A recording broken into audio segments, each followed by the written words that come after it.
الالوميتال. النهارده هنعرف كل اسرار الالوميتال، ازاي نعمل شباك الوميتال صح، ازاي نعمل مطبخ صح، ازاي نعمل تندة صح، اي حاجه خاصه بالالوميتال النهارده هنكشف اسرارها وهنعلمكم حاجات اول مره تسمعوها في حياتكم، وانا كمان معاكم اول مره هسمع الاسرار دي من المهندس كريم. يلا بينا نشوف ازاي تعمل شباك الوميتال صح.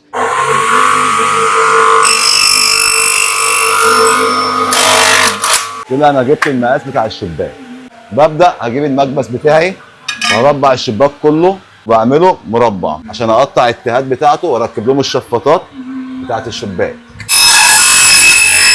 اكترية الناس بتجمع بزاويه واحده، لا انا بحب اجمع بالزاويه دي والزاويه دي والزاويه دي اهو. هوريكم دلوقتي عملي بقى.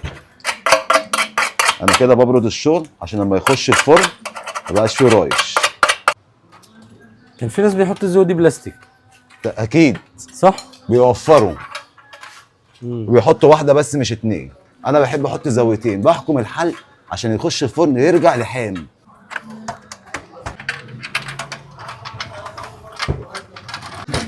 ادي الشباك اتقفل اهو.